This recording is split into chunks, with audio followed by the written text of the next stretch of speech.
So this will be a short video about how to make Viva Pinata run on the GPD Win 3 and or other Intel-based handheld PCs, or in general laptops that run integrated Intel iGPUs.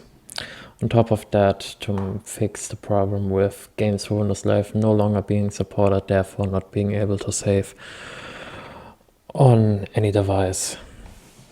So basically we first start with mounting the ISO to make the setup run, which takes a couple of seconds. I mean, my PC I luckily already had it installed, so basically I'm doing the whole thing again with you, but technically nothing has changed for me.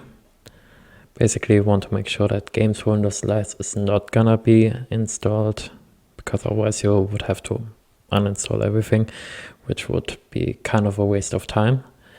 Then you see that takes a second, then DirectX shows up, sure you can install that. Then it's done. Took me only a couple of seconds because yet again I already had it installed. The creative whatever was also installed, not really anything that matters. Then you want to make sure that the xlive ini file is getting changed to whatever username you would prefer. You can technically leave it at player one. I decided to call it Jack for obvious reasons. There you go. Then you take all of these files, reload it, start up xlive DLL as well as the ini, and put it into the installation folder.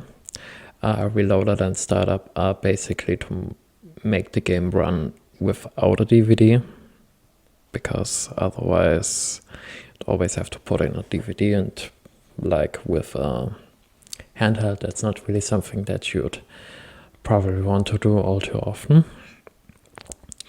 And then you just paste all that into the installation folder. Should be pretty quick. I already had them, so yeah, that's why the pop-up comes. If it will ask you for the might ask you because of the startup as well as the reloaded file. You just replace it, of course. Then you take the DXVK. The DXVK is to make it run instead of in DirectX 9, make it run in Vulkan, which runs better on newer Intel iGPUs or GPUs in general from Intel. Then you just paste that into the root folder of the installation. And there we go.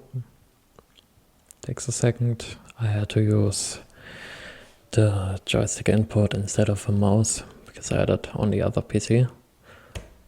And there we go. Then we start the exe to show that it's working.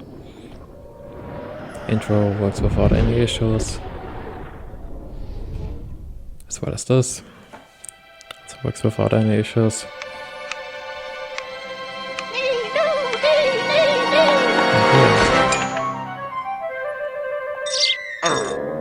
I wasn't able to skip that intro because I had it in the wrong controller input mode. And there I changed that. Press start. Seems to be running well. I just changed it in the advanced mode to everything high to just show off that it, of course, works also on high, because it's a, at this point, 16-year-old game, 17-year-old game almost. So yeah, and there we restarted it, and yeah, of course, yet again, the intro works, of course, without any issues.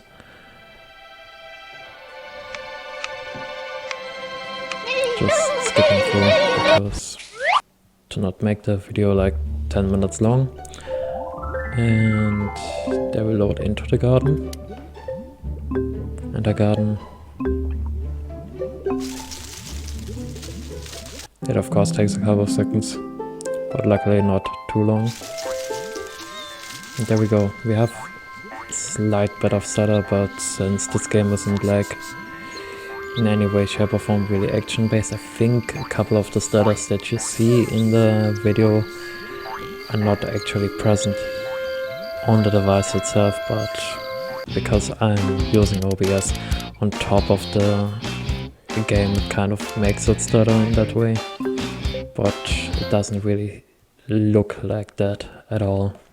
So yeah, it now works pretty well, and now you can play it on the go.